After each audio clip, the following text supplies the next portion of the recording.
pense que tout le monde va être ici. Je vous remercie en tout cas de votre participation à cet événement. Donc je suis Wallon de la société Clovis et l'idée aujourd'hui, c'est de vous présenter un petit peu notre nouvelle version. Pour vous me présenter rapidement, j'étais dans une entreprise qui fabriquait des menuiseries et j'aidais les artisans sur les chantiers à prendre les cotes et à mettre en place leurs projets. Et puis par la suite, j'ai accompagné des sociétés dans leur transformation digitale avec des outils de type CRM, on appellera des outils de gestion et de relations clients. Voilà. Pour représenter rapidement un Clovis à ceux qui ne nous connaissent pas encore, puisqu'il y en a certains dont je reconnais les noms, donc qui nous connaissent déjà, l'idée c'est de vous refaire un petit point sur comment on est né, notre genèse, et derrière de vous présenter rapidement les différents constats qu'on a eus durant nos études. Donc on a fait 3 années d'études sur le terrain avant de lancer notre application. Durant ces 3 années, on s'est fait aider, de professionnels de la construction. Ça pouvait être, des artisans, des, maîtrises d'ouvrage, maîtres d'œuvre, professions dans le développement, énergétique et nous avons également, eu l'aide de l'École nationale de l'architecture de Lyon, ainsi que des compagnons du devoir pour arriver, là où nous en sommes aujourd'hui, sur Clovis. Et c'est pas fini puisqu'on continue désormais, avec nos clients, et on continue à faire évoluer cette solution, au fil des besoins qui peuvent arriver et des nouveaux challenges que vous avez à relever. Rapidement en chiffres, chez Clovis, on est une vingtaine de collaborateurs, on a plus de 5 000 utilisateurs qui sont aujourd'hui sur l'application. On gère plus de 2 500 projets et on gère, plus de 4 milliards d'euros heu, sur Clovis en termes de valeur projet. On a aujourd'hui une solution qui est disponible en 4 langues dans 6 pays et vous le verrez tout à l'heure, notre système permet d'avoir, effectivement, de pouvoir répondre à ces problématiques également si jamais vous avez des projets à l'étranger ou avec des sociétés, qui ne maîtriseraient pas forcément, la langue française. Voilà.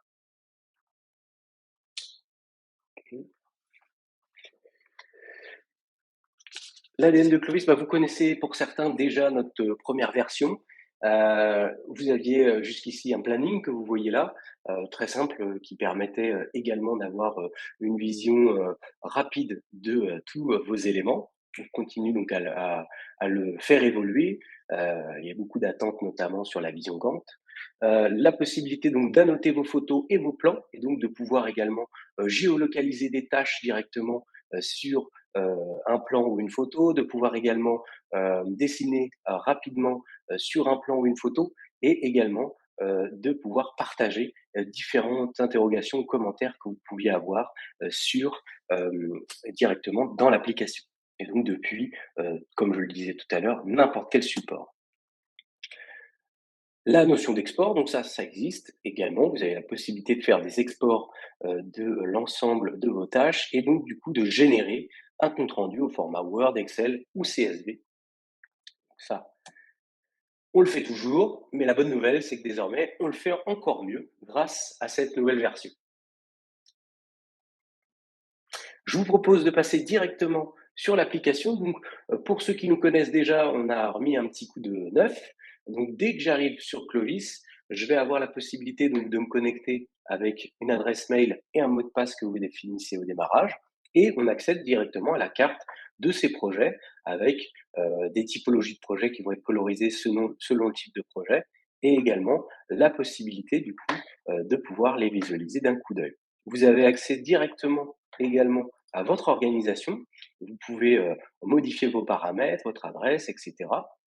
Vous avez également la possibilité de gérer l'ensemble des membres de votre organisation. Et donc ici, vous allez pouvoir, par exemple, définir directement quels sont les droits de vos utilisateurs, consulter les informations d'un utilisateur, lui envoyer un message éventuellement, ou l'appeler. Vous pouvez également inviter de nouveaux membres de votre organisation. Si par exemple vous avez de nouveaux salariés qui sont arrivés, et donc du coup, bah, vous gérez toute votre organisation dans Clovis et l'ensemble de vos chantiers. Ici également, vous avez la possibilité de visualiser ces projets en vue liste. Donc vous avez la liste de vos projets ou de vos modèles de projets. Vous avez la possibilité également de créer à tout moment un nouveau projet et de dupliquer très simplement toutes les informations d'un projet existant. Voilà, et vous pouvez choisir les catégories que vous souhaitez, dupliquer d'un projet vers un autre. Ça peut être, les équipes, les tâches, les membres, vos dossiers publics et les dossiers également sur lesquels vous aviez des accès, restreints, c'est-à-dire que seule une partie de votre organisation ou de vos intervenants y avait accès et donc du coup, on va garder cette notion de droit, d'une duplication d'un projet à une autre. Et ici, vous aurez bien sûr vos projets qui sont archivés. Donc pour le coup, une fois qu'un projet est terminé, vous avez à tout moment la possibilité, de l'archiver. Très simple. Quand je rentre dans un projet, donc j'ai plusieurs choix, hein, je peux passer par ici directement. Je peux également, accéder à l'ensemble des tâches qui sont à réaliser, par moi et mes équipes, hein, au global. Donc on les aura ici. On peut revenir dans le passé ou aller dans le futur et on a également la possibilité, de, zoomer ou de dézoomer, pour avoir une vision peut-être un peu plus globale de l'activité. Voilà.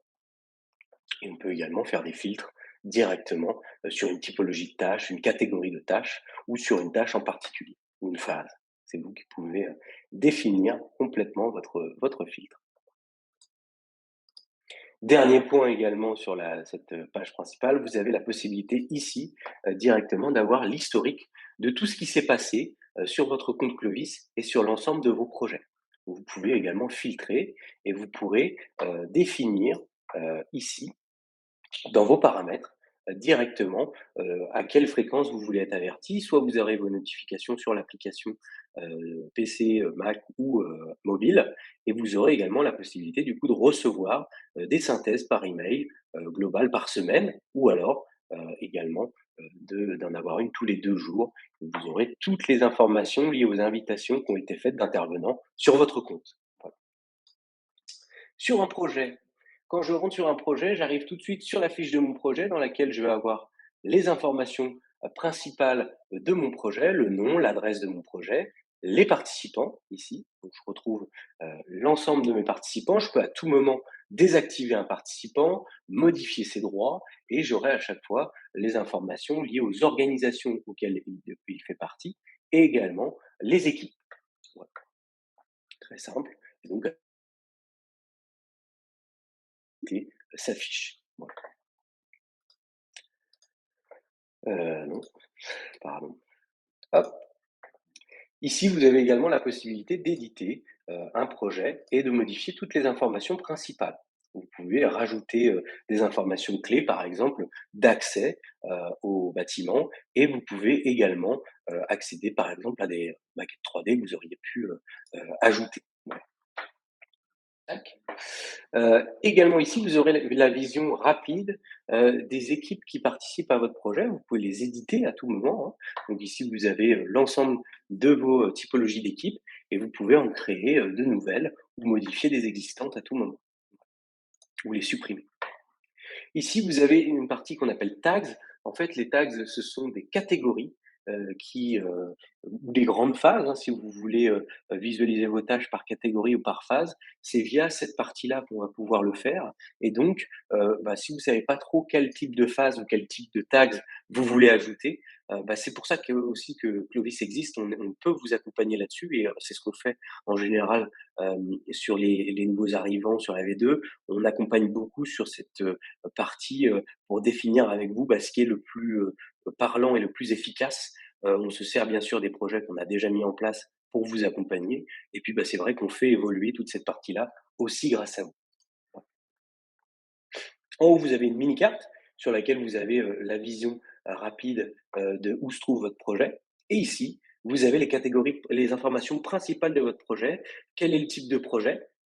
Le démarrage et la fin de votre projet, le nom du client et également toutes ces coordonnées ainsi que l'estimation, tarifaire, de prix de ce projet et donc vous avez le visuel global ici.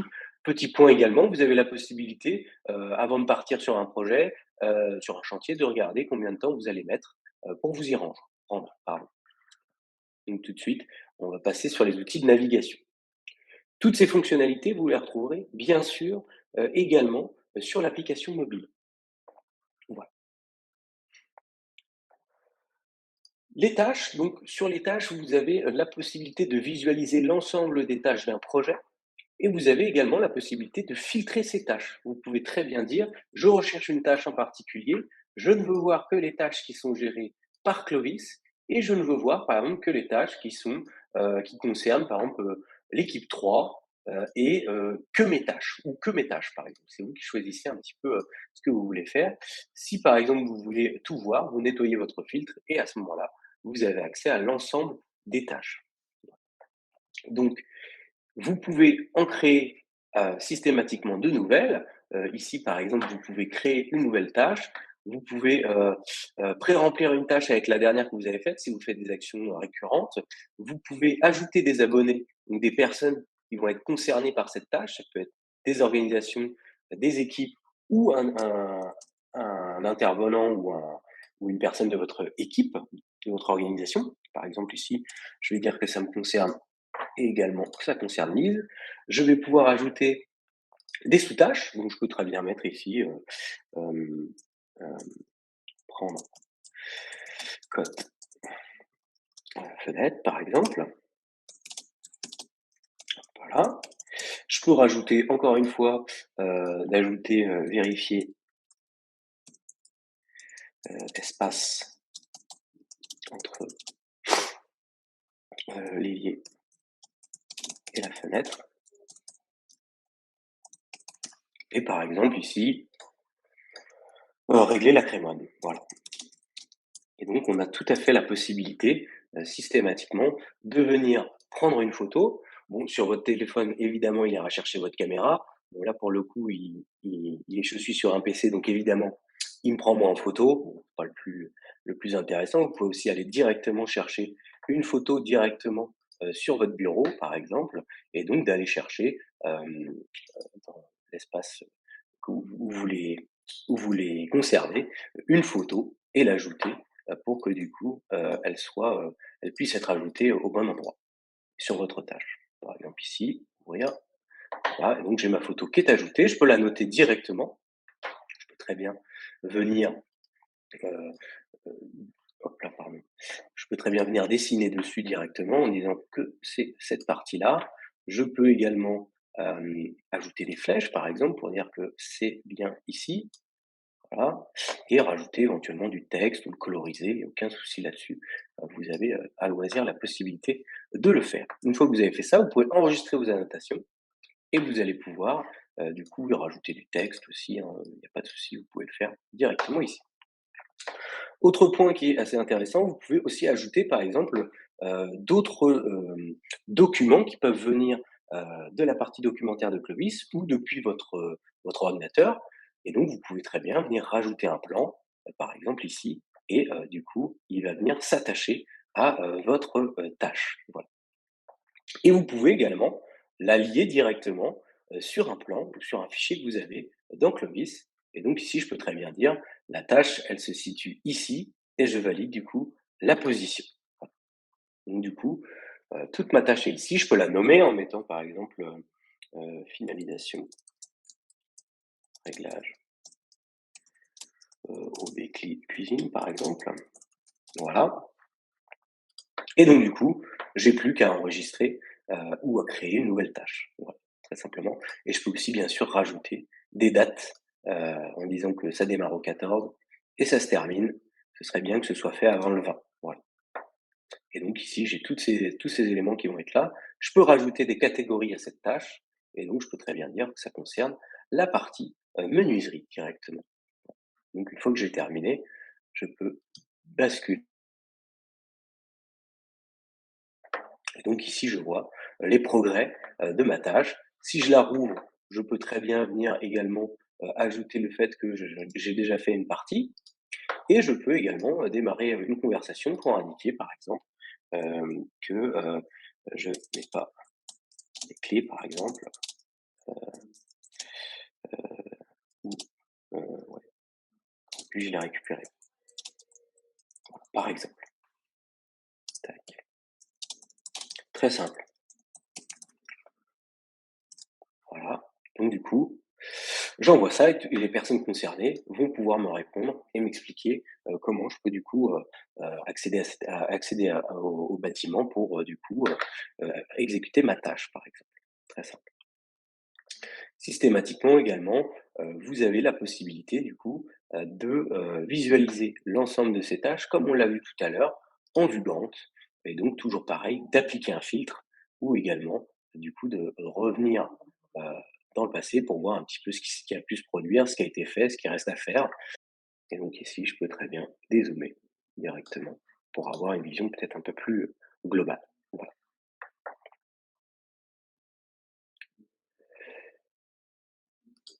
Sur la partie tâche également, vous aurez la possibilité de générer très rapidement un compte rendu, par, ce biais-là et donc vous avez la possibilité donc de définir ce que vous souhaitez ajouter dans le compte rendu. Vous pouvez très bien avoir ici un paragraphe d'introduction où vous allez indiquer, hem, réunion du 14-04 par exemple, je ne veux pas être hyper, exhaustif, voilà.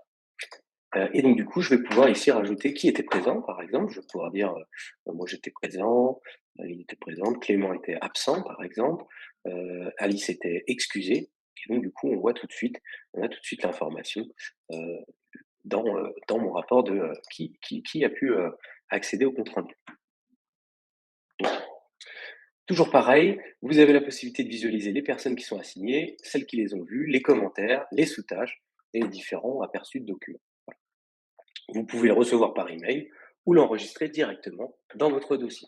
Et donc à ce moment-là, vous avez l'export qui peut être fait au format Word, PDF, Excel ou CSV, et vous pouvez renommer à tout moment votre rapport. Donc j'exporte mon rapport, et donc en fait ici, je vais retrouver dans cette partie, soit dans la partie compte rendu, soit directement dans le dossier, vous pourrez retrouver l'ensemble des différents comptes rendus que vous avez générés. Et voilà un petit peu comment ça va se profiler.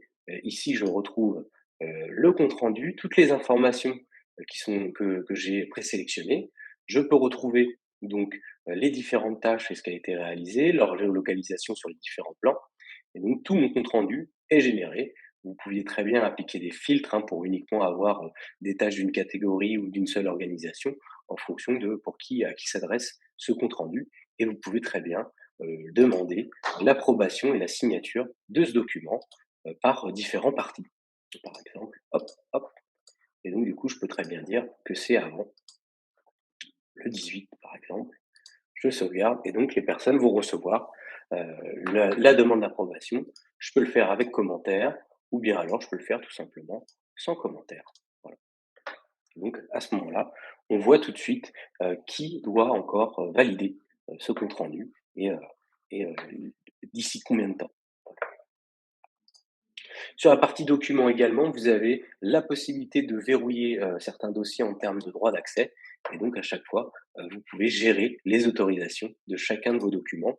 Vous pouvez créer votre propre arborescence. Pour ça, on est là aussi, hein, si vous avez besoin de notre aide, on peut tout à fait, vous accompagner, dans ce travail-là de génération de l'arborescence. Donc ici, vous avez la possibilité également à chaque fois de consulter des documents, éventuellement, de les éditer tout ce qui va être PDF ou Word ou Excel. Si vous avez Office 365 Pro, vous pouvez le faire. Et sur PDF, on a directement la possibilité de le faire. Et donc, vous pouvez cocher, par exemple, et indiquer les informations du document directement. Voilà. Et donc, du coup, votre document est édité en direct sur Clovis. Dernière partie, vous avez également tout un système de chat avec la possibilité du coup, d'échanger, avec, une personne, qui s'adresse directement dans le chat. Pour Alice par exemple, voilà et donc du coup, j'ai une interaction en direct. Je peux toujours venir chercher, des pièces jointes ou des photos directement, dans le chat. Voilà. Ça peut être aussi pratique. Vous pouvez vous créer des groupes et vous pouvez également avoir des échanges en direct avec, vos interlocuteurs sur le chantier. Merci pour ton retour. OK. Voilà. Donc du coup, on a les échanges en direct, vous pouvez créer tout ça, ça peut être très pratique. Bon, Alice vous dit bonjour également. Voilà. Donc toute cette partie-là, on a pu le voir ensemble. Je pense maintenant qu'on va pouvoir passer, du coup, à la suite, ce qui arrive chez Clovis, pardon. Donc, hop, diaporama, hop. Dans les cartons, ce qui arrive chez Clovis, on va avoir donc une nouvelle visionneuse en 3D qui vous permettra de géolocaliser des tâches, toujours, sur, un plan, mais également désormais sur des maquettes en 3D, d'avoir la possibilité, de, l'héberger dans Clovis. Donc on a déjà les DWG et l'ODT, mais vous aurez aussi maintenant désormais, tout ce qui va être maquette en 3D. La possibilité de personnaliser encore un petit peu plus, Clovis et notamment les comptes rendus, donc d'avoir des possibilités de personnalisation plus avancées. C'est quelque chose qui nous est régulièrement demandé, sur lequel, on va accélérer sur les prochaines semaines. Et on a également, toute une partie liée à la partie connecteur externe, donc ce qu'on appelle l'API, un peu, brutalement. L'idée, c'est de pouvoir s'interfacer avec d'autres solutions que vous pourriez avoir et du coup, de pouvoir faire de l'échange de données. Sur cette partie-là, on est encore, en pleine réflexion, donc si vous avez déjà, des projets, sur lesquels vous souhaiteriez, mettre en place, des connecteurs, avec votre solution, ben n'hésitez pas à revenir vers nous pour qu'on puisse regarder ensemble la faisabilité. Je vous remercie, je vous souhaite un très bon appétit et je vous dis à très bientôt et n'hésitez pas, on est là pour vous accompagner dans cette nouvelle aventure. Bonne journée à vous, à très bientôt.